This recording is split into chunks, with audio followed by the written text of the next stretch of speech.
Hey everyone, I'm Sevealyn Smith, and I am going to be your guest host for JJ Azizian, who's our guest speaker today. JJ, we're so happy to have you on and just excited about hearing the wonderful nuggets of information you're going to give. Sevealyn, thank you so much. This is it's always fun to talk to folks and talking about my topic, which is networking. Wonderful, wonderful. Well, for those who might not be familiar with you, where in the country are you located? I am in Southern California. I'm in Los Angeles, San Fernando Valley. Universal Studios is here. We're just over the hill from Dodger Stadium in the Hollywood Hills. Oh, wow. It's beautiful. I love the back scene you have there too. Yeah, that's the back of the Hollywood sign. I actually took that photo myself. There's a lake up there that you can see in the photo called Lake Hollywood. I actually grew up here between the lake and the Hollywood sign, and as kids, we'd frequently hike up to the Hollywood sign in our grade school years, teen years. Yeah, fantastic. Well, we all started real estate at different times in our lives. Some we started, driving at 16. We got to vote at 18. And Hmm. then by the time we got 21, hooray, we got to have an alcoholic beverage every once in a while with a meal. So, in the years in which you were at the age of deciding what you wanted to do in your life, like in your 20s, was real estate something you were interested in? Yeah, that's a good question. Yeah, I wasn't really interested in it. I got kind of introduced to it, I guess, in my teens. My dad started buying commercial shopping centers in Southern California. And I thought, oh my God, a shopping center. It sounds like it's so big. It might have just been three doors, three or four doors, one here, then 5 years later, another one over there, 5 years later.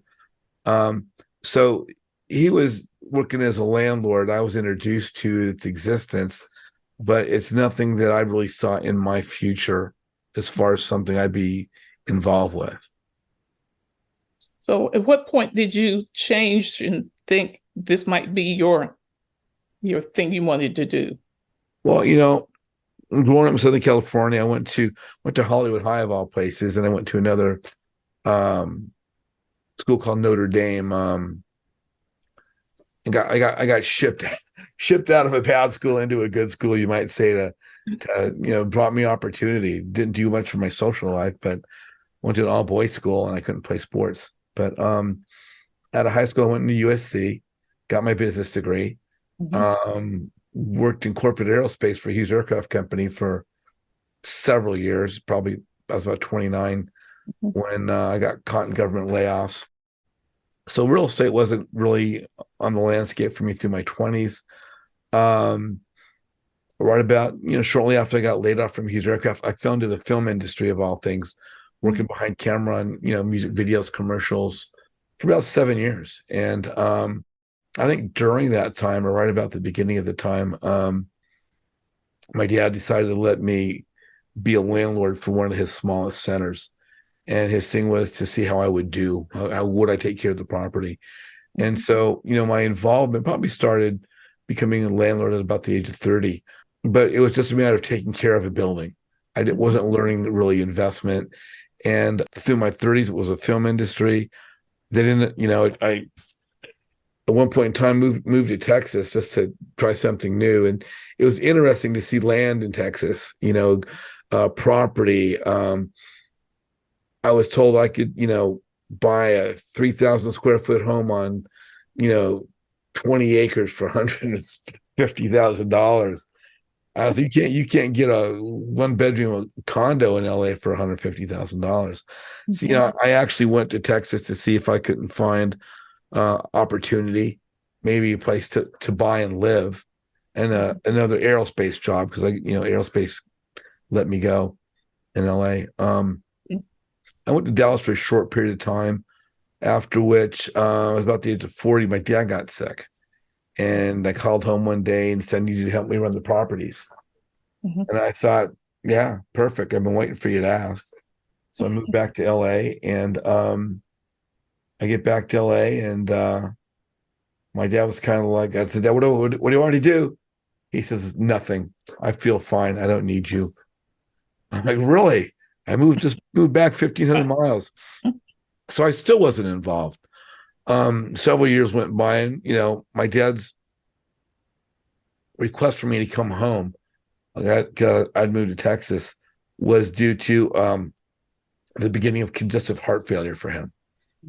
And so when I moved back, he felt fine, but as years progressed, he got weaker and weaker, and he needed me. I was there. I'd come home to help him run the properties. And the beginning is just learning how to run properties, how to make the deposits, how to pay taxes, how to collect the rents, how to write leases.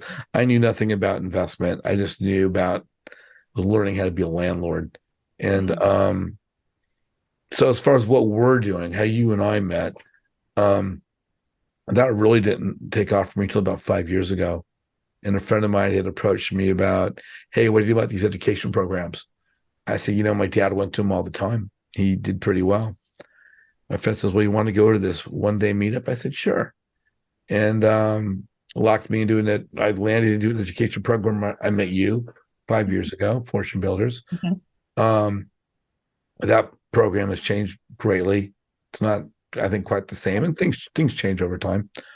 And then I discovered Seb 2 years ago with Pace Morby. That's been great. It's a great platform. That was kind of my path going from, high school, college, working through my 30s, film industry, and then learning how to get into investment through just managing the family properties. Well, once you went into Fortune Builders, it was interesting how you just got notoriety very quickly. And so there was this gift that you apparently had about how to network and just be a fabulous networker at meetings. Just so that's the topic today. And so we're so excited to talk to you about that. And just tell us how did you decide that's something that was so critical?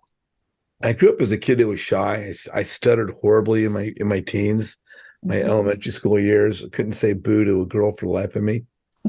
And as I got over stuttering, I was still shy. I was still reserved. I was still not one that spoke up. I think it's when I was making the transition from Hughes Aircraft Company, where I went to work after college, getting laid off at the age of about 29 and falling into the film industry. In the film industry, you don't really work for a company. You go from show to show. Music video to commercial to music video to commercial, back and forth, different production companies. Every crew splits up. The camera people go one way, the electrical people go another way, the makeup go another way. But you start running into these same people because it's the same community. And so I saw the importance there of getting to know who the production managers were, getting to know who the producers were, getting to know the people that could hire me. There were people that had my job. I started out as a production assistant, which is serving coffee, picking up trash. And I would always ask people, what show did you just get off of? What production company was it? And who was your production manager? So I could go knock on the door of that production company, or I could try and locate this production manager and meet them and say, hi, my name's JJ. Here's my number. So I think because I really love being on film sets. Oh my God, it's the most awesome thing in the world, being on a film set. Funnest time in my life is being next to camera. But you want to do that again. You want to do it again. You want to do it again. And so you have to go out and meet people. You have to extend yourself. And so that was kind of my introduction to like networking per se. But you and I got into Fortune Builders. I joined in September 5 years ago, literally last month, and went to a boot camp, and I went to another small event in San Diego where you study the back office. But then I think the third month in, I started in September. So October was the boot camp, November was the back office thing, and December they had an annual jamboree called Ignite. Like 5,000 people come in. And I saw this woman there who was walking around all weekend with a selfie stick. Now I'm from Hollywood, right? In Hollywood, selfie sticks are for tourists. It's like they're not gonna win favor with me. So I see this woman with a selfie stick. I go, who's the woman with the stupid selfie stick? Taking pictures with everybody. Oh my God, look at this. Who does this woman think she is? Look at this, right? I quickly realized this woman was taking pictures with everybody. Then I realized she's taking pictures with everybody who's somebody. That was like, hey, she knows all the important people. Then I realized everyone that was somebody was giving her their undivided attention. This woman's name is Darlene Smith, and she taught me how to work the room. Everyone knew her. And after that weekend, I realized that I wanted to be that woman. I said it in jest, but I wanted to be that woman. And today I am that woman. I am that woman today. Darlene is personable. She's outgoing. She's extroverted. She's like, bam, I'm in your face. I like Mickey Mouse and Disney. And you can't help but notice her. And I just realized that, one of the things they tell us in real estate is our network is our net worth. It's not who we know, but who knows us. We don't market our business, we market ourselves. And, I like to say, if we're not memorable, we're forgettable. And so the key is to network. And in part, like today's call, we're talking about how to work a room at a mixer. So many people go to these live events and they'll go with a friend and they'll stand next to their friend all day long. And they won't get 3 feet away from their friend. And they spend 85% of the time talking to their friend. But, what I say that the key to working in a room is what I call networking with intention. Having your mind before you go that you're going to talk to as many people as possible. And you want to see who resonates with you. You're giving your personality, you're putting yourself out there. You're going to resonate with some people. Some people are not going to dig you. They're not going to get you. And those are. Some are. So you just, the people that you find that you're developing a connection with, which ideally will lead to building rapport. Build rapport based on establishing commonality. You want to build a solid connection. You want to stay in touch with those people. So what do you want? You want their phone number. People walking around, they'll hand cards out. Here's my card. Here's my card. Here's my card. Well, most people get home and they tear all those cards up because they can't remember whose card was with whose. I got something right here on my phone. I got a little QR code, right? Yeah. And when I go to a live event and I'm talking to someone and we're kind of hitting it off, somebody may hand me their card. Like, for example, there's a young man, Lorenzo Robles, who is one of the people I'm seeing more and more visible every week. So I see him at an event and I'm going to go up and talk to him. And if we're connecting, what I want to do is get a picture with the individual. Right. So I'll say, hey, Lorenzo, could we get a picture together? Yeah, sure. So I get my phone out and I'll hold up and I'll do a selfie. I don't want someone taking a picture from a distance because that photo can be too far away. If you take your own selfie, your face is going to fill the screen perfectly fine. You don't need someone to take the photo from a distance. But when I take that picture with him, I'm then going to say, hey, Lorenzo, can I text this to you? He's going to say, yeah, sure. Why? Because if I wasn't feeling connection, I wouldn't have even asked to take the picture in the first place. I'm only going to ask to take a picture when I feel that there's some kind of rapport building. And so even though he may have given me his card with his number on it, which could be his work number, his Google Voice, his 10X, his 8x8, any number but his cell phone number, what number do I want? I want a cell number. Right. So as soon as I take the photo, I'm going to go, hey, can I get your number? Hey, can I text this to you? Sure. Great. Can I have your cell number? Sure. So I'm going to get the first name, last name, cell number, but then I'm also going to add, while I'm inputting that in my phone, hey, can I have your city, state, and zip code? It's an odd question. Yeah, sure. Well, why do you want that? To know, yeah, they're from Missouri, they're from Oklahoma, they're from Nebraska, they're from Maryland. It's going to behoove you as you're building your network to know who's from what state. Mm-hmm. It's going to be hard enough to remember people when you got a whole bunch of numbers and names and nothing more to remember them by. So the least you can do is try and get the city, state, and zip code when you're adding that number to your phone. Oh, And that's then you text them that number. Now, where the QR code comes in, I call that my hit and run. If somebody is, I'm meeting somebody and they don't have time, and they ask me, "Can I get your number?"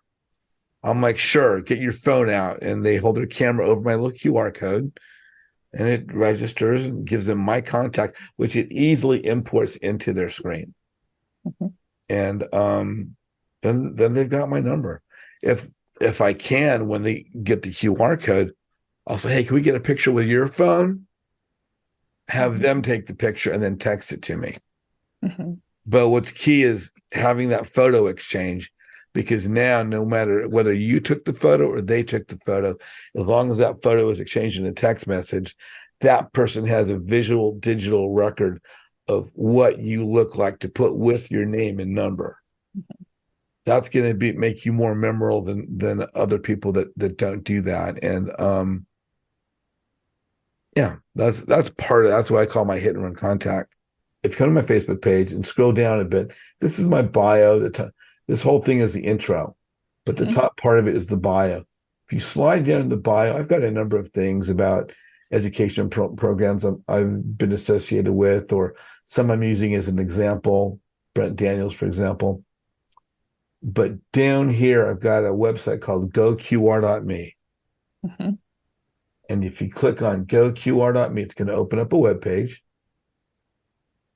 And from here, you click where it says V card. It's this Mm-hmm. little one here in the corner. And then you just put someone's name in there. Mm-hmm. First name, last name, you put email, phone number, and the website. The website, you can put your Facebook page, your Instagram, Mm-hmm. if you have a website. And then what you do is you then hit, and you put in email. So let me put an email here. I'll just put, let's say, put this. Maybe it's using Gmail.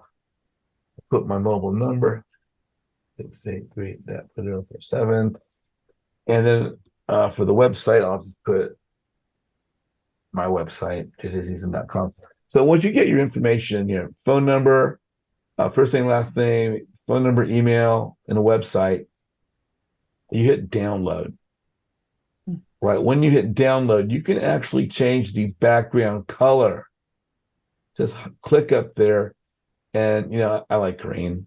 I like purple too. But I hit green. And then what I can do is I can hit download. So once I hit download, I then have this screen here. And if you were to put your phone over that would bring up my contact number. So for anybody else, just going to that website, goqr.me, allows you to create the QR code. How you import it to your phone is another thing. It's another thing I can teach later on. But at least that's how you generate it. You save it as an image, and then create a very simple way to pull that image up to share with your friends. I call that the hit and run. As we've been listening, we're hearing literally a step-by-step way that you have been able to do your networking in a large setting.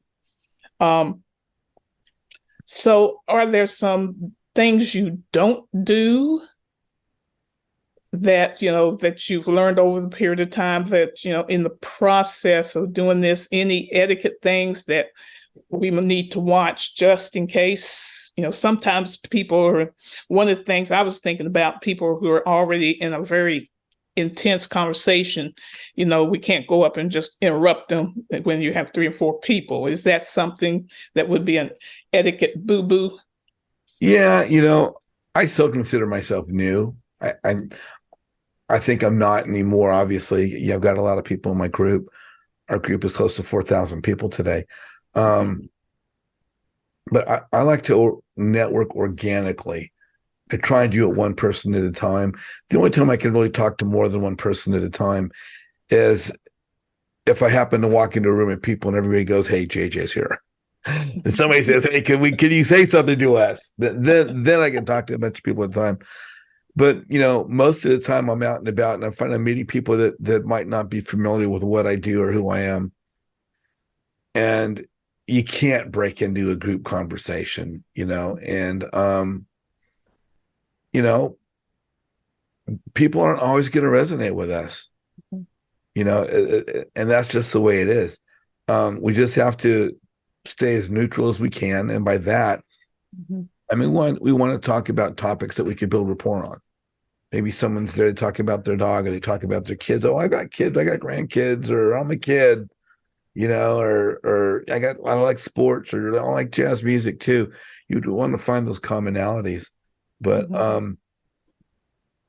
in the same breath, I think what you want to stay away from, whether we're in person or particularly posting on social media, is controversial topics. We don't want to be an adversary. We don't want to jump into a topic that might create people to be at odds with our perspective.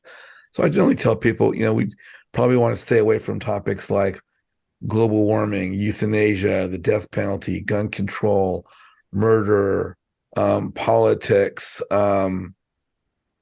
negative politics, negative religion. There's nothing wrong with, anything in moderation, but anything to excess can be bad. And, politics is the one I talk about frequently, or suggest people don't talk about, because for the last, 10, 12 years, easily, if not longer, politics has been a very, very divided topic in our country. Mhm. And if you start taking a strong stand on one thing, you're almost guaranteed to alienate half the country. They're not going to like what you're saying. And, when we're doing real estate, if we're using Facebook for real estate, we're using social media for real estate's our concern. That's our business. That's what we're doing. And you don't want to cut your market in half because you're talking about real estate right off the bat. Or, I mean, you don't want to cut your market in half by talking about controversial subjects. Right. You want to keep it neutral and generic, and talk about things that you could develop commonality with people. Mhm. I'd rather not know people's politics, because my focus is real estate investment. Mhm. Now being a real estate investor, being a landlord, yeah, it behooves me to invest in a red state. Right. Red and blue, Republican states, conservative states versus blue states, which are Democratic states or liberal states. But the red states are going to have laws that are going to more favor the real estate investor and more favor the landlord. Mhm. So, as time's gone by, living in California, which is a blue state, as a young person, my perspectives are probably uh, very liberal. I think as I become older and I'm a real estate investor, I'm a landlord, and I have financial interest in that regard, my perspectives are becoming more conservative Mhm. as far as the Mhm. laws that dictate real estate investment. Mhm. Um, but all the other topics that come up, I mean, it's good just to be neutral. Mhm. Good to be neutral. There's an old saying: better to keep your mouth shut and have people think you're an idiot than to open your mouth and remove all doubt. Yeah, that's it. Depending upon the circle you're standing in. Uh, oh, so true, so true. One of the things that I know you talk about, particularly with young, and when I say young, we not some are gray like myself, but new to the industry, new to this type of environment, and you talk a lot about Ford. It's not a vehicle. Can you tell us Yeah. about Ford? Yeah. People ask, like, heck, I'm using Facebook now. I had MySpace, or I haven't used Facebook for years, and I've got my Facebook page. So because my real estate education community wants me to have a Facebook page so I can join their group, their Facebook group for their community. So it's like, how do you use your page? Um, what do I post to my Facebook page? You want to post leading with the acronym FORD: family, occupation, recreation, and dreams, because those are the topics of which you're going to develop commonality with other individuals. Mhm. Are you a parent? Are you a grandparent? Do you have a parent? Do you have a grandparent? Oh my God, I do that with my grandmother also, right? I take my grandkids over there also. I've got a mom, I got a daughter. You find the commonality. I just got married. My niece just got married. Just got married. My niece got married. Something of that nature. Right. Occupation. Someone might post that they're a mechanic, or they're a real estate agent, or they're a dentist, or they're whatever kind of their business it is. Other people are going to relate to that. I do that too. They're just like me. Mm-hmm. And of course, recreation. Are they snow skiing? Are they fish? Are they fishing? Are they mountain biking? Um, you know, um, Recreation. Do they enjoy going and watching sporting events or seeing live music and concerts? What Mm-hmm. that These are the things you want to share, because this is what allows you to create commonality with other people. You're just like them. They're just like you. You're just like me. Mm-hmm. So you lead with topics that are neutral, which allow you to develop commonality with the people that you're in the social media world with. And that means people that are on your friends list. It means you're popping up in their news feed. What are you sharing about yourself? That's where Ford comes in. And then of Yeah. course the D is dreams. I mean, never been to Switzerland or Tahiti. I always want to go, so I might post something about Switzerland or post something about Tahiti, or I'm afraid to get off on the ladder. But one of my dreams is to skydive out of an airplane one day. So I'm sharing a video of someone skydiving out of an air. I didn't do it, but I'm sharing that. Oh my God, look at this. So, Ford, family, occupation, recreation, and dreams. But JJ, let's talk about how to work the room. How do you work the room? So just give us a wonderful, I call it the elementary version so we can get a real start at working the room. This Yeah, is from introvert. Need to yeah. work the room. You know, I think the key to working the room is twofold. One, you have to prepare for going to your event. Yeah. I talk about networking with intention. Networking is not an accident. It's not a coincidence. It's not something you really even just show up and do. Right. I was talking earlier about the QR code, and whether you're getting business cards made or getting a QR code made, you need to do something in advance to prepare for walking into that room. So, Mhm. what are some tips about working a room? Have a QR code and business cards. Have business cards, one or the other, if not both. I mean, I can't tell you how many times it would have been great to just hand somebody a business card, but other times, I was actually at a Laker game with a bunch of very successful real estate attorneys. And I was leaving early with a friend of mine, but talked to a guy the whole day. And it's the fourth quarter of the Laker game. We're third row off the floor. I'm not going to stop him. Do you have a business card? We're leaving to say goodbye. Nice to meet you. I said, you got your phone with you? He says, yeah. I said, get your phone out really quick. He grabbed his cell phone. I said, put your phone over that. And he got my number within seconds. Mhm. So that's when a business card doesn't come in handy. Sometimes a business card's preferable. But to have one, if not both of them, and that's in preparation of working the room. When you get into a room, make a point to meet every single person. 2 or 3 weeks ago, I went to the Southern California JV meetup for Sub 2. There had to have been easily 40, 50 people in the room. And I think I met every single person by the time the night was over. But it means not taking a lot of time. 5 minutes, 4 or 5 minutes, get to meet someone, talk to them. Are you resonating with them? Great. You guys are getting along. Great. Hey, let's get a picture. Hey, can I get your number? Sure. Get my QR code. Or you need to get that done really quick. Say, hey, you know what? I'm going to follow up with you. I want to try and meet some more people. You have to literally excuse yourself. I want to try and meet up with as many people as I can tonight, but not talk to the same person for 45 minutes. Right, So right. I think that's the key thing, is to work around.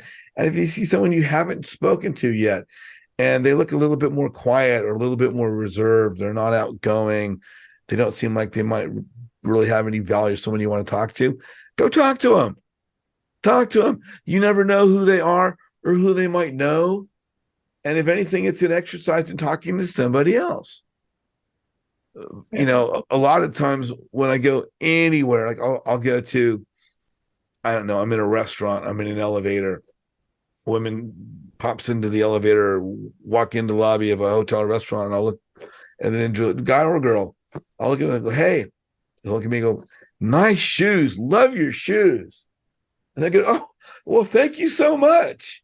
Mm-hmm. Now you flip their mind open from closed to open, and that leads right into talking about whatever you want to talk about. Hey, are you here for the real estate conference? Yes, I am. But Right. if someone walks into the elevator, you're at a real estate conference, you go, are you here for a real estate conference? They can say, yes, I am. But if you could start that conversation with some levity, if you could bring some personality to that, you're now making an approach that makes you stand out different from everybody else. I think the other part of work in a room is to not focus on, and let's say we're talking about real estate investment, that sort of thing. Don't focus on the deal. What are you working on? What's your avatar? How many properties do you have? But get to know the person first. Hey, where are you from? How long you been doing this? And, oh, do you have any kids? Try and get to the kids' family thing right away. Try and get to maybe occupation right away. If they're wearing a shirt from a university, or for they went camping or something, or a sport team, or try and talk about things that look like they might be interested in, but try and get to know the person as opposed to getting to know the deal. Because if you get to know the person and make a serious attempt to genuinely get to know them, I guarantee you, if you're one of the 10 people they meet, the other 9 people they meet are not going to do the same thing. Because everybody's talking, they're all chasing the deal. And I say it all the time: don't chase the deal, chase the relationship. Yeah. Yeah. So that's what I would say about working a room. Come prepared. Have a QR code and business cards, if not one or the other, if not both. Be prepared to bend, not spend too much time talking to any one person, because there's more people to talk to. Try and decipher right away. This person and I are not clicking. Mm-hmm. Great. Don't waste any more time. You're not there to convince them to like you. Just continue to work the room. Find the people you do like. You like somebody else. Talk to them. Exchange a number. Take a photo. And constantly be moving. And that's something that doesn't come natural to us. Mm-hmm. We want to talk to someone that we like. We want to fit into that comfort zone. We want to fit into that comfort zone. As far as working the room, come prepared. Be prepared to talk to as many people as you can. You'll know right away if you're clicking with somebody or you're not. And if you're not, you can move on even sooner. And even if you are clicking with somebody, you just want to make sure you have that information exchange, and then continue to meet other people. And I think the hardest thing is when you talk to somebody, they introduce themselves. Hey, my name's Fred. Hey, Fred, nice to meet you. Repeat their name. Mm-hmm. They start to talk to them. Your very first sentence. So Fred, repeat their name. As you're talking to them, repeat their name. Okay. Repeat their name. You try and get their name to settle in as you're looking at their face. Okay, Graham. Hey, Graham, how you doing? Graham, how did you do this? Oh, so then now you're putting Graham's name with Graham's face. Mm-hmm. That's, I think, the hardest thing for me is to remember somebody's name. So as you're working in the room, use their name in conversation. Great. And after the event's over, ideally, anyone whose photo you've gotten in a text message, reach out to them the next day with maybe a brief message. Hey, it's a pleasure to meet you. You can copy and paste that message. Hey, it's a pleasure to meet you last night at the networking event. Hope we can talk soon, JJ. Copy, paste, copy, paste, copy, paste, copy, paste. You don't have to reinvent the wheel every single time. Graham, you're here with JJ. What's your question? Yeah, thank you. It's an honor to be on the call with you, JJ, and thank you for all the super advice. We're all from all different personality types, and I know back as I've looked over the years, I'm the one who stands by the wall and talks to just one person. That's my natural default. Yeah. That's my comfort zone. And how did you break out of that? Because I noticed in your story, you said you were shy and you started in your early years. What made that difference, that breakthrough for you in that? Because I still naturally, when I go to a meeting, just talk to one or two people. So, well, I think for me, it was twofold. I mean, I worked in retail for many, many years, and you just got to talk to customers, and it's just to say, hi, how are you? Nice to meet you. How can I help you? Just that customer relations thing from being in basic sales. I mean, I worked in aerospace, but then I worked for Lowe's Home Improvement for several years, Bank of America for several years. And it's almost just a day that whatever industry you're in, you need to talk to people. I think, Graham, it's like practicing your free throws. Like Michael Jordan, the famous basketball player, I'm sure he would just shoot hundreds and hundreds of free throws every day when there wasn't even a game, when it wasn't even in basketball season, because he's constantly practicing his deal, practicing his thing, practicing his pitch, right? So I think as a real estate investor, we need to constantly practice when we're not at an event, which is what I great shoes. Next time you happen to be standing in the presence of young lady, old or new, young or old, doesn't really matter. Guy, girl, guy's got great tennis shoes, great dress shoes, woman's got great heels, whatever it happens to be, colorful shoes. Like, excuse me. They can look at you. Love your shoes. Then see what their response is, Graham. If it's a woman wearing red heels, she goes, "Oh, thank you very much." And then I would come back and go, "You know what? I got the same shoes, but in a different color." Yeah. And then they what immediately pops in my mind is a wicked look from the wife if I do that, Yeah, I think part of it just having fun with it. And if a wicked look comes up, you know what that is? It's a reaction. Yeah. For example, when you're going to deal with buyers and sellers and you're calling people and they're hanging up on you, you're cold calling, whatever it happens to be. If somebody calls you back, somebody takes your call, that's better than them not calling you back or not taking your call. And for people to tell you, get lost and leave me alone, that's a win. Because you've got engagement. And that's not going to kill you. It's going to make it easier for the next time to go, take a hike. Yeah. I've done that before. Let me keep calling. Yeah. Same thing with the face-to-face engagement. They're not going to exit your existence on the planet Earth because you said hello. So if you just practice that, constantly practice that like free throws. When you're that guy at the event that just sort of sits in the back wall, realize that, as soon as you walked into the room, as soon as you made the decision to go to the event, you're going for the intention of building your real estate business. You're going with the intention of providing a legacy for your family, your kids, your grandkids, providing for your own retirement. Maybe you're already doing, somewhat comfortably financially, but you just want to have a little bit more travel. You want to have a little bit more money to share on the kids and the family, whatever it happens to be. And so you have a purpose for what you're doing there. You're not going to the movies. You're not going to the zoo, or you're just going to sit back and watch.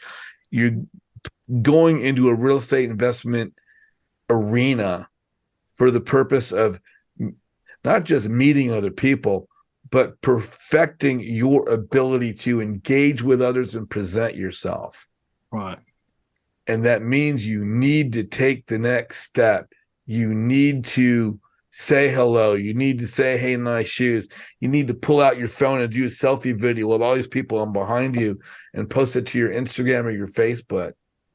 But you need to do the next step. When I was in retail, I used to tell my employees, I was retail manager for Lowe's Home Improvement. I said, I don't care how bad your day is. When you show up, I don't care if your dog got, bit by the mailman, if your truck got hit by a cat. I don't care if you lost your kite at the beach. I don't care if someone's, not feeling well, whatever it happens to be. When you come to work, you put on your Disneyland tour guide face. "Hi, how are you today? How can we help you?" I don't care how bad your day is. But when you're at work, and when you, as a real estate investor, when you go to a mixer, you're at work. You're at work. Yeah. When you go to work, I don't care how bad your day is, you have to put it on. Because if you don't put it on, you have an opportunity to meet that person standing in front of you one time. And you either make an impression or you don't. You're either memorable or you're not. Yeah, I think that helps a lot, going with that work mentality rather than a social. Yeah, I really it's do. not social. No. Are you married? I am. Yeah, well, then you're not going there to meet women. No, that's right. Yeah. That's right. It's just getting past your own self, as I say. I mean, I find, yeah, I go with the right intentions and end up just speaking to one or two. I get the card, and that's great. But I want it to be like you're saying, working the room, where meeting Okay. everybody, Good. and it's like I get comfortable talking to one person, or we get deep into it, and Well, it's here's my like, challenge, Graham. I have a challenge for you, and yeah, for anyone else this might apply to. When you're talking to you say, I'll talk to 2 or 3 people, make that number 5 or 10 now. right, Shoot more for 10 than 5, as long as there's enough people in the room. Right. okay, And yeah, the key now for the 10 people is take a selfie picture with each individual with your phone. okay, very good. And to text it to them and get their name and number in your phone. And some of them, even if you never see them again, it's an exercise. You have to repeat the exercise until you get comfortable with it. Right. Mhm. I got you. When you're comfortable with it, as you work the room and present yourself, everybody's going to notice you. Mm. And what they're going to notice is that you're comfortable and you're smooth.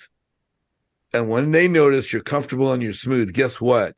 They're going to come to you, ask me how I know. Yeah, well, thank you. That's wonderful advice. I'm actually going to put that into practice now, because that's what it's all about, isn't it? Yeah. Brother, you got a great voice, man. You have your is that a Brooklyn accent or a Dallas, Texas accent? But you've got an accent there a little bit. I'm from across the pond.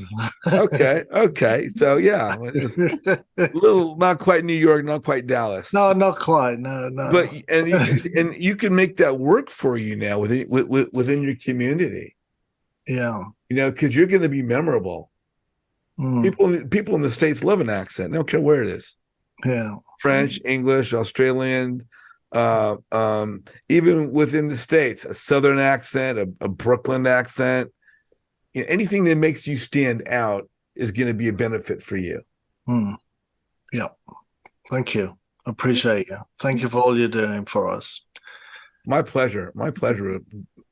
Hi, JJ. Hi, Sevealyn. JJ, thanks for sharing your story with us today. It's a really great story. So Thanks, brother. appreciate that first. And this is a question. I know that you've talked about this in the past, and I wanted you to kind of, if you could share some of this with everyone and with me again. Like a lot of us, when we walk into a room like that, we're going into a networking event and stuff. We walk into a room. A lot of times we may not go out there and go through the room, introducing ourselves and stuff, because we believe that we don't have anything to offer. Can you kind of just enlighten a little bit on that, of how you got past that, or how we get past that? Well, and that's a great question, because I talk to a lot of new investors that will say, hey, I don't have anything to offer. I'm reluctant to speak out because I don't think I have anything to offer. When you go to one of these meetups, especially if you're a new investor, what you're going to do is meet people that can help you with your business, which means you're looking to meet people that are more experienced than you are, that are more successful than you are. You want to build alliances and build friendships with successful investors. That's just what you want to do, because you're going to become the sum of the 5 people you spend your time with. So that means the only way you're going to increase the experience and the value of your group is by trying to build relationships with people that are more and more successful. So how do we do that when we go to a meetup? I don't always know as we walk up to someone how experienced they are, or how successful they are, or how wealthy they are. We can't tell, but someone even might point someone out. Hey, they're a successful investor. They're a successful private money lender. Hey, they're a coach. Or you might recognize somebody. Don't hesitate to go up to them. And the reason you don't want to worry about your lack of having comparable experience is because, the experienced investors go to these events to hear what's being shared, to learn from others, but they know their experience. They know that they're good. They know that they're one of the more experienced people in the room. They're not looking to meet a new investor to see what that investor can do for them. I believe they're looking to see what kind of person that individual is. Is this new person I'm meeting, this new investor, the kind of person I want to associate with and then develop a friendship with. And what I mean by that is, I say all the time, I will do business with most anyone, right? I'll buy a property from anyone where the numbers make sense. I'll sell a property to anyone whose money clears escrow. But if I'm going to financially jump into bed with someone, I'm going to have them be my private money lender. I'm going to be their private money lender. We're going to JV together, put our names on an LLC together. I need to know that person is the kind of individual I'm going to invite into my home with my friends and family to sit at dinner with my kids and my grandkids, with my parents and my grandparents. I need to know they have the integrity, the character, the heart, the fortitude of someone that I could sit with my family, that I want to do business with. Because if they don't prove that they're that person, I'm not going to do business with them. There's so many other people to do business with. It's not necessarily how successful somebody is as far as if we're going to do business with them, but what kind of person they are. Do they lie? Do they stretch the truth? Are they not respectful of others?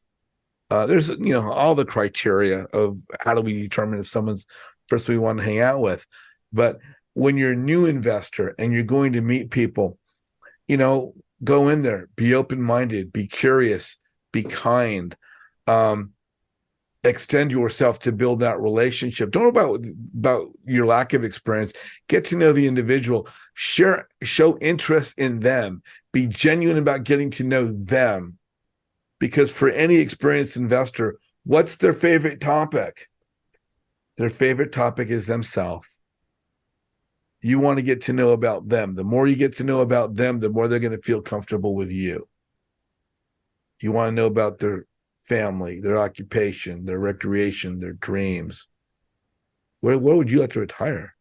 Gosh, if you can travel anywhere, where would you travel? If you could do anything for a hobby, what kind of, you want to find those things out. But when you start expressing interest in the individual, they'll talk to you for 15 minutes and they'll walk away and someone say, did you see it? Have you talked to Dale Emery? Oh my gosh, I had the best conversation with that guy. Why are they going to say that? Because you got them talking about themselves the whole time. But when you're extending yourself and getting to know the individual and developing rapport by discovering commonality, you're making a connection, and their desire to help you is not going to be based on the fact that you're an inexperienced real estate investor. Their desire to help you is because you've been able to develop rapport with them by discovering commonality, by getting to know about them. Networking with intentions, being prepared to work the room, being prepared to walk around as you work the room, but as you engage with every individual, being genuine in your approach to really get to know them. And like I said many times, some people are just not going to care. And so you just, realize, hey, you know what? It's not me. It's not me. I may be new, but it's not me. They're an asshole. They're out there. They're out there. So you just walk on. You walk on. You want to surround yourself with people that like you and people you like. And you know what? If that's whatever they want to call that, that's what I'm glad to be. Because I want to surround myself with like-minded people. Does that answer your question, Dale? Absolutely. Thank you. Thank you for sharing that, JJ. I appreciate all you do too. Thank you so much. Appreciate you, and keep those videos coming, my friend. Hello, you're on with JJ Azizian. What's up, Hussein? I'm doing pretty good. How are you, JJ? I'm good. Good to see you. What's your question? Okay, my question is concerning like the follow-up process, because I know you're saying work the room and connect with all these people, but how often do you follow up with those individuals you connect with to continue building that relationship? Never enough. Never enough. Follow-up is huge. It's huge. I think if you're going to be at an event, you're going to work a lot of them at an event. The way I know who I met is I'm going to have the people that I want to stay in touch with. I'm going to get a picture of every single person. I find that if I take the picture, I'm guaranteed to have it in my phone because I'm going to text it to them. If they text people take pictures of me, they don't always text it to me. Mm-hmm. I'll get this to you. I'm like, do it now. Please text me the picture now. Because I want it in my phone. I want their name and number, and I want that photo. if you're diligent and thorough in making sure that you have the photo, the number, and the name of a contact for each individual that you're getting a photo with, you can then follow up with those people. It's not easy. The more people you meet, the more difficult it is to follow up. I think if something as quick and simple as a text message that you can copy and paste, Hussein, comma, it was really great to meet you at the event last night. Period. Look forward to staying in touch. Let's talk soon. Copy, paste, copy, paste, copy, paste for all 20 people you met. They're going to get back to you. You can put a thumbs up when they reply. But the other part of that is, what's really key, I think, is to connect with those people on Facebook and say, can you add me as a friend or that kind of thing. And let me give you a little tip. Let me share something else here. So on my own phone, I've built out my own contact with my name, my number, my photo, all my stuff. But one of the things I have is the link to my Facebook page, right? And I can copy this. Now, what's really cool, let me show you this. Let's say, Hussein, I'm going to use yourself, right? Okay. Are you and I not connected on Facebook? I know we are. Yeah, my name has one S. That's probably why you're not seeing it. Okay, here we go. So let's go to your page for a second, right? So if I want to send you a message, I can just copy and paste my Facebook link. You see that? And as I send that, you now have that in a message. For those that have an iPhone, I can do something called a shortcut. And I can go JJFB. And you can see down here how it's populating. This is with an iPhone. Now, if I hit the space bar, my link automatically populates. And I can go like this. Let me make another example. So I have a text thread here right now, right? This is a text thread with you and myself. And so in this text thread, I could, quite easily go JJFB, and that link populates in there.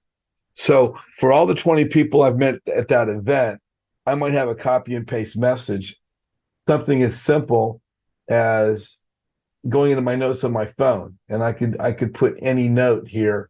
I could create a note, comma, thank you so much about whatever, and then copy and paste that, whatever that might happen to be.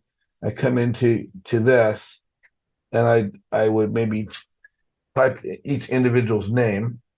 Thank you so much for taking the time to talk with me last night. I look forward to staying in touch. Right? Bam. And then you go, please add me on Facebook as a friend, or please add me as a friend on Facebook. Now I might just take this thing as well, and I might just copy that and put that with this here. Right? I'm going to take this whole thing in here and then make it look like this. So I can copy this whole thing like that. Bam. And all I would do is just type each individual's name. There goes a message. Please add me as a friend. Then I go like this. Bam. And they got the link to my Facebook page. So that would be your follow-up. Send a text message back to every individual. Have the link to your Facebook page. Oh, follow me on Instagram. Follow me, connect with me on LinkedIn. You can make abbreviations for all your social media links. But follow-up is huge. Follow-up is 50% of the game. It really is. It really is. There's so many people out there. It's like, we have a 48-hour window of recollection when it comes to social media networking. We'll remember, most of us are going to remember most of what happened yesterday, Friday. Mm-hmm. Good number of us can remember a good number of what happened the day before that, Thursday. Most people are not going to remember most of what happened on Wednesday. They're just not. It's like a 48-hour window of recollection. So it's follow-up and continuing to follow up. We're talking about follow-up. I'll make a list of people I haven't spoken to in a while that I want to speak to, or people that I need to speak to. And when I'm driving in my car, I'll have that list of names where, like, who do I want to talk to? Who's on my hot list? so that I use my driving time to make phone calls, to reach out, to reconnect with people. Because if you're not visible, you're invisible. If you're not memorable, you're forgettable. You know, you need to network with intention. You need to let people know who you are. Definitely. Thank you for all of that. I really appreciate you answering my question because that's one of the biggest things I worry about in networking, especially when I talk to a lot of people. But you just simplified the process, so I'm definitely going to put it into practice. Yeah, Appreciate you, Gabe. you know, and the key is, you know, as you engage with these people, make sure you have their city, state, and zip code. If you happen to catch their wife's name, go into their contact, or their husband's name, go into the contact and put, you know, wife's name, Betty. So, hey, Fred, how's Betty doing? Oh, she's doing great. Oh my God, you remember my wife's name? You know, how's that going to make somebody think, feel? Mhm. Because you're remembering them, something that's important to them, which is their spouse's name. Did that help the same? That definitely helps. And I'm Yeah. going to be putting it into practice, and I'll let you know how it goes. Thank you, my friend. And like I said, when you're at those events, always take pictures. Take them like they're going out of style. You want to be taking pictures so much that people find you to be the obnoxious person in the room. Because what does that mean? It means you're making your presence known. Mhm. What do you want to do? You want to make your presence known. And every event you go to, you want to keep practicing so that every event you're the most obnoxious person there. What happens? Everyone's going to know you. Is that going to turn some people off? Yeah. But it's going to make you more aware to the landscape of the community that you're somebody there. And within any platform, any community, when you start to become more visible, by default, you become a leader. By default, your presence makes you stand out because you're present. The others are still invisible. Hi, Gail. You're on with JJ. What's your question? Curious, what's the best thing you did for your real estate business? What's the worst thing you did for your real estate business? Ooh, great question.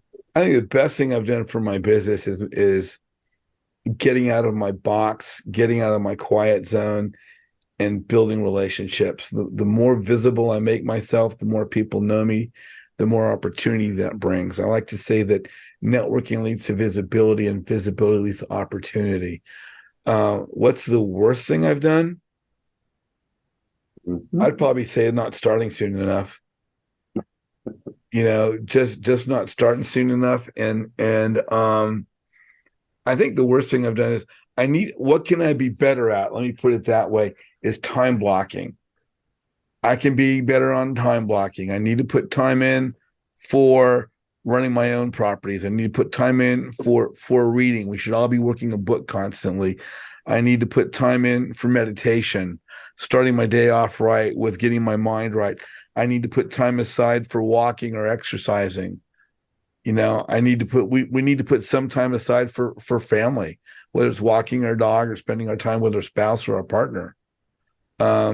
So I think the thing that I've done poorly that I can do better is time blocking. And I think time blocking is huge. I think that's the thing I can improve upon most is time blocking, and just trying to not procrastinate. If I can time block better, I'm procrastinating less. Mm-hmm. If that makes any sense. Perfect sense. One more quickie. You said you were in the film business. You got any good stories about that?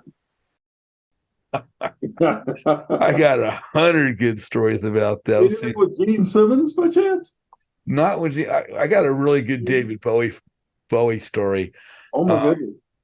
I was working downtown with David Bowie on a music video with his band Tin Machine, and I didn't know this production company. So unlike usual videos where I'm never leave camera, they wanted me to go on runs and go pick things up from drugstores.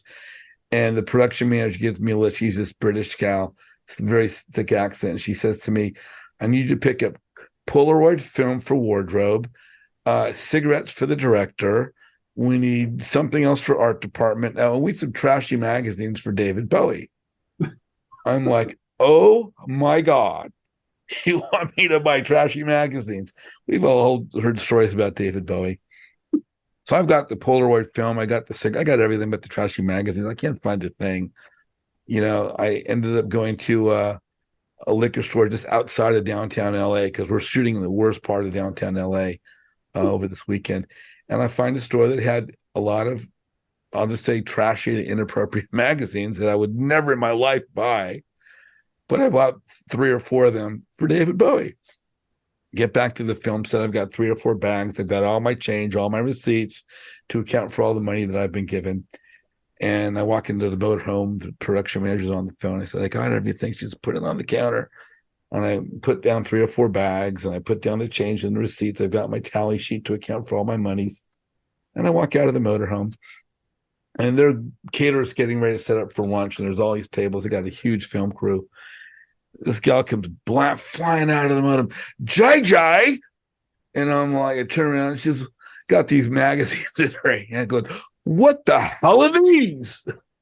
And I said, you wanted trashy magazines for David Bowie. She said, I'm at the Globe or the Inquirer. Some of those magazines you'd find at your grocery store when you're in line to pay for your groceries. And I just thought it was the funniest thing. But yeah, that's one of my funny stories. I've had a chance to meet Cher, Madonna, Janet Jackson, David Bowie, of course, Neil Young, Tom Petty, Crosby, Stills and Nash, MC Hammer. The list goes on and on. But my time in the film industry, literally always being by camera with the best directors and film crews in the industry, from 200 shows and 1,000 days on set, was one of the highlights of my life. And I wouldn't trade it for anything. And, my mom was a school teacher. My dad worked for a trucking company. I didn't have that door open. And by dumb luck, it was there. And I was just able to walk in with personality. I walked in and I made myself known, and they kept calling me back. It's the same thing that happens to you on real estate. You just make yourself known and people keep calling you back. I found that the bigger the star, the bigger the celebrity, the nicer the person. Because in that instance, they're around a professional film crew. They're not surrounded by hundreds of fans. And everyone knows their job. Everyone knows their task. And it's a completely different environment. And it's, one of the there's no cooler thing in the world, if you ask me, than working on a film set. Nothing compares with that. When you're networking, and you've talked a lot about how you make a determination as to whether or not you want to work with somebody based on what kind of a person they are. And I'm curious to know how quickly you come to that determination. Is it something that you give yourself a certain amount of time? Is it a gut reaction? Because I don't think that everybody makes a great first impression, but that doesn't mean that they are lacking in character, if that makes sense. No, that makes perfect sense. Some people out there are really, really busy, and they might not have time right off the bat to talk to us. But we know because of their reputation, there's someone we want to do. They are someone we want to do business with. There's a young man in the sub-T community named Kevin Cho, extremely visible, extremely busy, goes to an event. He's surrounded by people. He might not have time to talk to everybody there, but his reputation precedes him. He's a very nice young man, and he's someone that people would want to do business with. I think that I think the contrary path that you might be talking about is, how do we disqualify people? And I would say, as I'm talking to someone, are they being nice to me? Are they giving me the time of day? Are they being respectful of my desire to get to know them? Now, if we're busy, if I'm one of 8 people around them, I can understand that not happening. But if there's only like myself or one other person, if someone's being respectful to you, if they're being responsive to you or not. You could tell, right. And then with that, what you want to do when you're starting to break the ice is don't talk about business, but talk about, is your family here today, or are your kids in the business? And try and talk about the things that might relate to their heart instead of talking about the deal. A lot of the kids out there today, they're so busy chasing the deal Tell me about your deals, or tell me how much money you made, and tell me what it was long. Don't talk about that's every day. Talk about somebody that some people aren't talking about that's going to make them remember Christine. And you talking about someone's wife or their kids. Or, I got a dog. You have a dog? I have a dog. You have a golden retriever? I've got a golden retriever. Oh, what's your golden retriever's name? Now they're going to remember you. As a new investor going to networking with folks that have lots and lots of experience, finding the common ground isn't necessarily a difficult thing to do. I mean, everybody has some kind of, family and dog and all that kind of thing. But when it, for it to progress into something that is real estate investing related, that's where I tend to check out, because as one other fellow put it, I don't feel like I have anything to offer. Yeah, and we talked about that earlier. It's not a matter of what you have to offer when you're talking to the experienced investor. It's the kind of questions you want to ask. And there are questions that you're going to ask that are chasing the deal, and questions that are chasing the relationship. And a question that's not necessarily chasing the deal, but chasing the relationship might be, well, so what's your focus? Is it buy and hold? Is it short-term rental? Right. Is it Airbnb? What's your focus? And that's not really like, can you help me with my business? Right. Oh, you're buying. Well, how long have you been focusing on buy and hold? Okay. How long have you been focusing on buy and hold? Or, I started with wholesaling first. Well, how did you like wholesaling? Or what, is wholesaling something you think a new investor should do? Or were you wholesaling single family homes or wholesaling multifamily homes? And the more you talk to other new investors, like say in my networking group, and you're getting to meet other people that are in a comparable path of learning how to address and network with others, you're going to learn those questions so that when you go to these meetups, you're going to be more well-versed. Mm-hmm. And when you go into a meetup and you will now have experience on what questions worked and what questions didn't work, and what things got a positive response and what didn't get a positive response. So then you can bring that back to the group and say, well, guys, I tried this or I tried that, or just make your own mental notes about what you might want to try and go with next time. But I think it's always good to talk to other people like on this call, like Sevealyn, and get a good feel for, guys, I tried this and I think it worked, or I tried this, I don't think it worked. And as you share your strategy with the other new investors, I think they will help you. So it's not like you just by yourself, and the next one you're just by yourself, and the next one you're just by yourself, and the next one you're just by yourself. Because that's how I feel. Yeah. But what you need to do is you need to tie into the 2 dozen people on this call.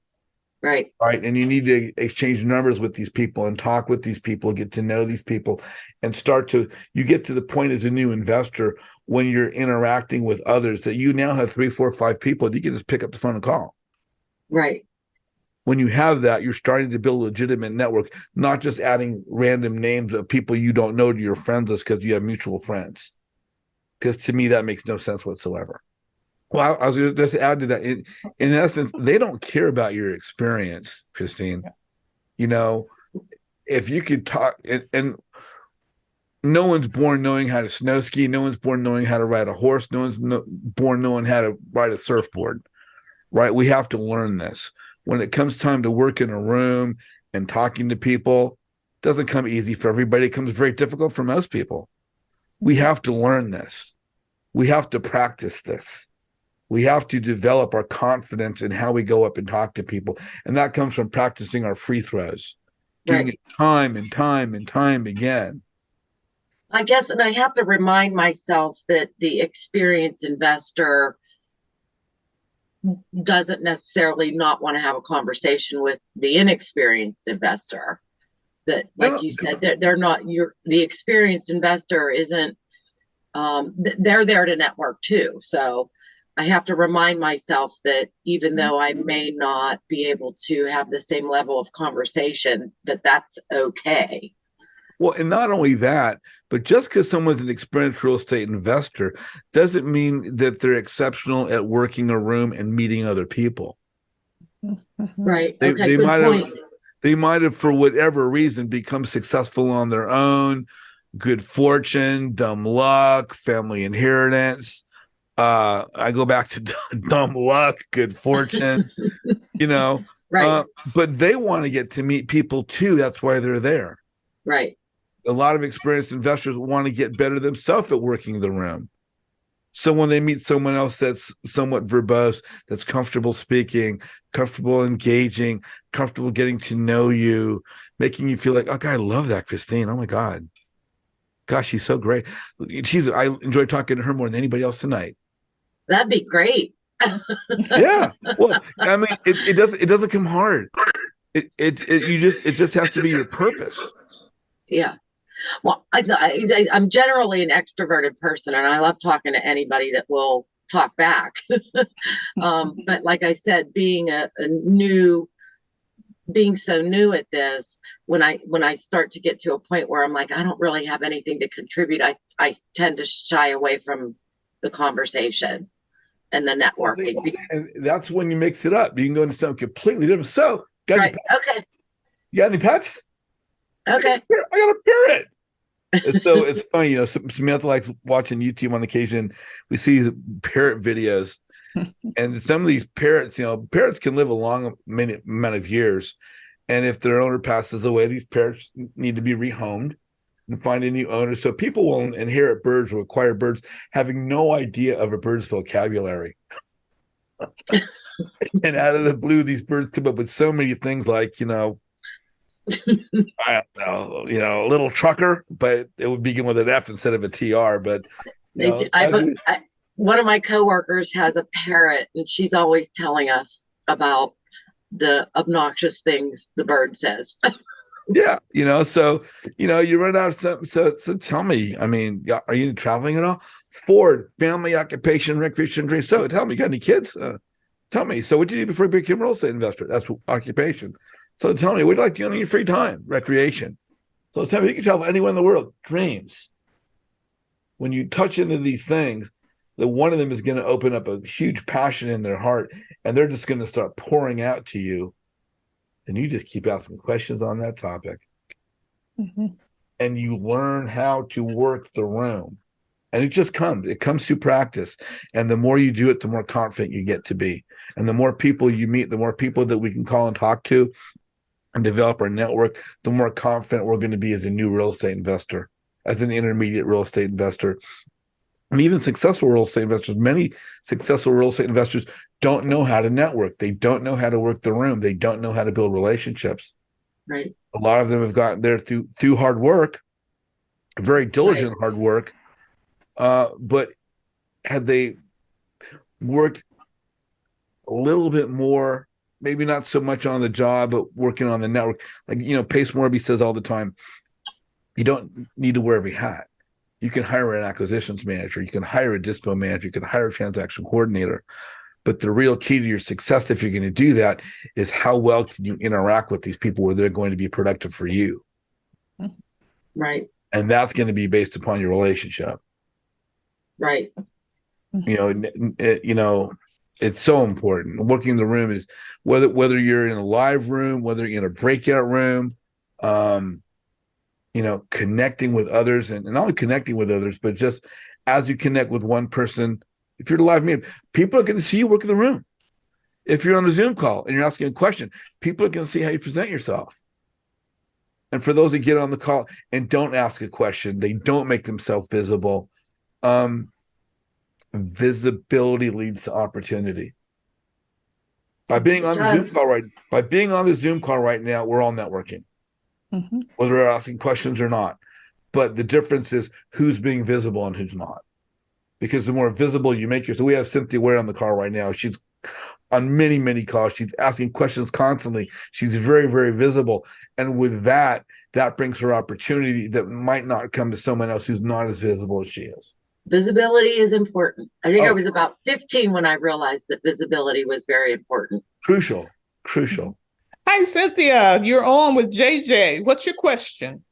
JJ, I met you for the first time at that conference, Raising Private Money. Mm-hmm. And I saw you work the room. You sat at my table when I came in. I sat at your table when I came in, and I saw you work the room. I should have followed you because I'm just not that outgoing like that. That's okay. We talked to somebody else a couple minutes ago about we can't go when we go to a live event, when we go to work the room, we have to make a separation between who we are as an individual at home and who we are when we go to work. Mm-hmm. And when we go to work, if we're working in a hospital, or we're working in a law firm, or we're working in retail sales, or we're a teacher at a school, whatever our work is, our work requires us to engage with other people.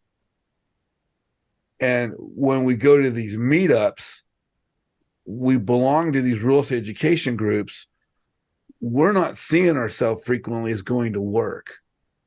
We're seeing ourselves as going to become a student, and we're just going to sit and watch and listen and sit and watch and see. We might want to talk to somebody, and I'm going to sit down and just see if all these people come up to me at the same time, which they're not going to do. And if we don't have a plan going into a meetup, if we haven't structured a strategy to network with intention, if we don't have a QR code built up front, we don't have business cards built up front, how are we going to leave our number with people? We have to make a point. I want to talk to 10 people today that I can get a picture with and their phone number.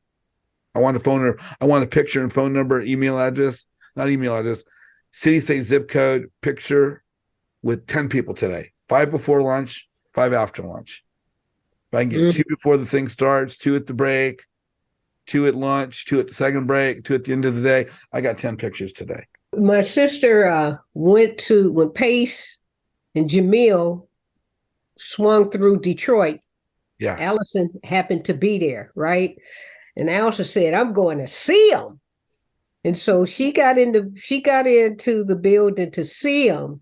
And she said one of the first things Pace said is that everybody in here need to leave with 20 contacts. Everyone here need to leave that had talked to 20 people and got their telephone number and what you do.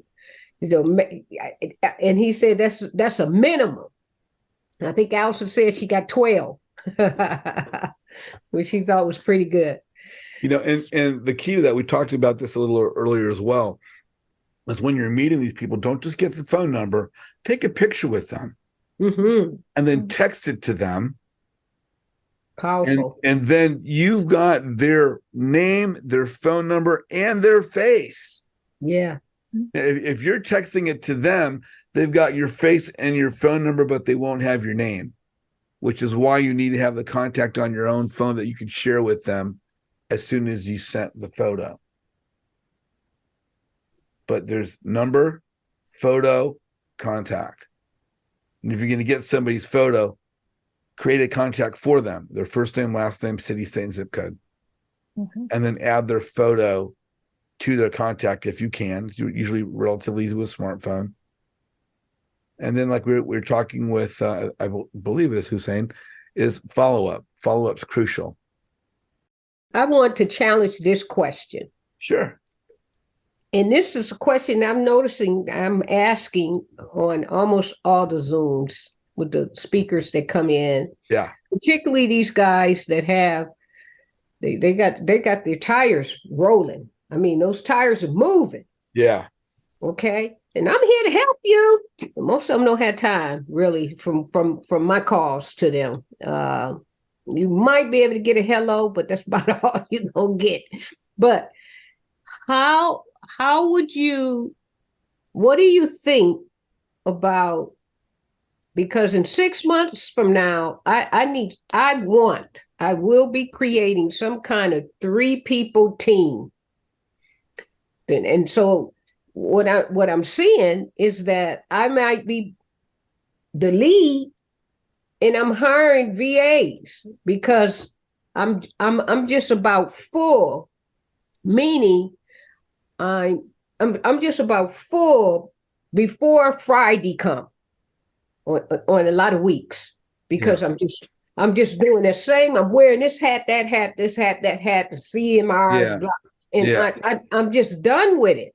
And so I'm finding myself being challenged to acquire a team, somebody which we meeting together, we on Zoom together, we marketing together, Yeah. we're planning together. It just seemed to be, and I love my sister. I love my sister, but my sister is having difficulty coming out of the book. You know, just that actual work is hitting in intent to purchase offers. She I don't even think she really does the calls. I gotta push her to get to that place Okay. to do the calls to just get the information. She'll get all that information that she can get off this platform, that platform, this platform, and bam, I got the information. Okay, now you got to call. Now you got to So call. what's your question? So how do you put a team together? What's your recommendation on putting a team together? Because it looked like I need to get my monies 4 months, 6 months in savings, and then put that team together. Hire a VA, train a VA for 3 months. It looks like that's because I'm wearing out. Anytime I got to turn everything off by 1 o'clock and just say I ain't looking at this no more because I'm tired. Yeah. No, I got you. I think that's step number 2 for all of us as that are new investors. I think step number 1 is we get into the environment of social networking, whether it be Instagram or Facebook or LinkedIn. There's a lot of kids using Snapchat and TikTok. But all the education platforms encourage their communities to participate in social media. And the key when we're beginning is to be visible. When the key to engage with others, the key to market ourselves. And that's step 1, just so that people could be aware that we're here. The next step then is how do we then build the team? Because you're right on base with that. Is do we bring in an acquisitions manager or do we outsource one? Do we bring in a dispo manager? Do we outsource one? My team right now we're thinking about transaction coordinators. So I just posted to 3 different Facebook groups. I want to put together my 5 or 10 most preferred transaction coordinators. Is anybody a transaction coordinator? I probably got a list now of 50, 60 transaction coordinators. Okay. So as that list comes my way, I want to some extent work that list. But as I'm looking at that list, certain names are popping up again and again and again. And okay, this name's popping up 10 times. This name's popping up 8 times. This name's popping up 7 times. Okay, maybe I need to go talk to these 3 people. And so this comes about by weaving ourselves through different communities, having people know us so that when we reach out, they respond to us. But we have to build our network before we can use it. The key is to squeeze the juice from the orange. And the juice from the orange is the information from those that can help us. But they're going to help us if they know who we are. If they don't know who we are, they're not going to reach out as much. We need to market ourselves. We need to make ourselves visible. We need to let our presence be known so that when we do that, people know who we are. We ask for help, people are going to respond. But in order to get that second thing, how do we build our team? How do we identify the key people? We need to market ourselves first. We need to make ourselves to be someone on the landscape, on the horizon that other people know, that other people want to know. We have to constantly work the room, the virtual room. We have to constantly be on the phone. We have to constantly be tagging, posting, commenting, sharing GIF images, responding to people's stuff, maybe calling somebody. But we have to be active because, like I said before, there's a 48-hour window of memory. And someone can say, hey, well, I use social media. I used it 3 months ago. I did a post. Okay, yeah, I can guarantee you people aren't going to remember that. And then as you make yourself visible, others that for whatever reason aren't comfortable being visible can realize that you could be their launching pad into meeting others. Like, for example, my ability to build relationships ideally can benefit others that might want to market their deals but don't know how to get out there. So if I can bring the money to their deals, or people are lenders and they want to put money out there but they don't know how to find these, I could bring the deals to their money. So when you are being visible, when you're marketing yourself, when you're seen on the landscape, makes you easier now to connect others. And when you can connect others, you can then start connecting those others again for yourself by finding a transaction coordinator that's going to come to you, work with you because they know who you are. Same thing for a dispo manager, same thing for an acquisitions manager, same thing for the best way to get leads. People help people they like, but that means people they know. And in order for them to know us, we have to market ourselves. We do not market our business, we market ourselves. We're going to wrap up, JJ. But before we wrap up, we want to know what's the best way to get in touch with you. The best way to get a hold of me, one is Facebook. And you guys can come into Facebook and send me a message. If you're going to send me a friend request, my friend list is almost full. I've almost got 5,000 people. But send me a Facebook message. But more so than that, if you come to my Facebook page, you're going to see, to join my networking group, click this link. And so if you hit that link, it takes you to my website.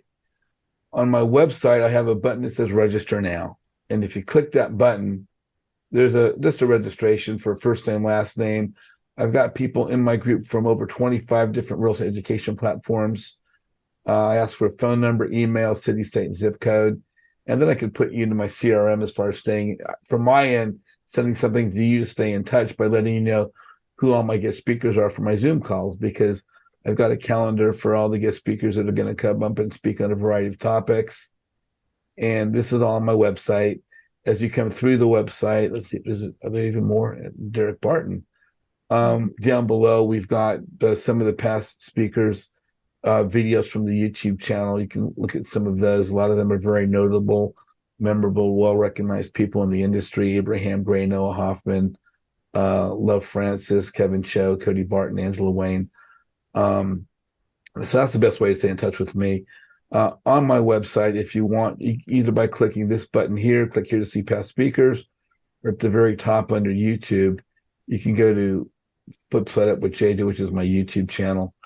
And I'd say please subscribe to the channel. We've got over 200 videos of guest speakers, over 3,000 subscribers. But please subscribe to the YouTube, which will bring you content and information. Please register for the group that can allow you to participate in the Zoom calls. I would say this: you can also, I guess, Instagram, but I'm not that big of an Instagram guy. So I say Facebook. Please join my group, join my networking group. Go to my website, jjazizian.com, and click the register now button. So, JJ, I know that you talk about your networking and things, but can you explain more about that for the new investor in their business, how that helps? Yeah, I mean, and it doesn't matter if they're a new investor or an experienced investor, but what we want to do is grow our business, 10x our business. And we can't do that by ourselves. We need other people. We're going to be more successful with other people. And the more successful people we put around us, the better off our business is going to be. We talk about it all the time that one of the major impacts of the success of our business is the 5 people we surround ourselves with. Mm-hmm. So how do we surround ourselves with those people? It's by getting to know them, which means developing rapport. We develop rapport by establishing commonality, but we do this through social media. Our Facebook page becomes our digital business card to the world as far as who we are. It should say what our education programs are, how to connect with us. We should be sharing things like Ford, family, occupation, recreation, and dreams. But what's so important about networking is again, we want to build these relationships. How do we do that? We by marketing ourselves. We do not market our business, we market ourselves. Mm-hmm. And so it's very, very important to use and leverage social media to maximize our visibility so we can squeeze juice from the orange. And that means so that we can maximize the amount of assistance we can get from our community. If we're not visible, we're invisible. People help people that they know like and trust, but it's know and like. They can't like you if they don't know you. They can't know if you're not visible. If you're not visible, I guarantee you opportunity is going to walk right past you. So it's crucial, whether you're a new investor, especially for the new investor, as well as for the experienced investor. If you really want your business to grow, you have to become a part of a community. That means making yourself real and genuine in how you relate to others. Let people get to know you and love you for the same reason your family and friends love you. And when you build relationships based on that premise, you cannot lose. That's so wonderful. Thank you. Thank you so much. And so we're wrapping up. For those who are on our YouTube channel, you can go back and get a chance to hit replays and see so many other wonderful presentations. For those of us who are in the Zoom, we will be going into our breakout rooms so we can do what did JJ say? Network. JJ, thank you again. And to everyone, have a good evening. Peace out. Bye-bye. Thank you.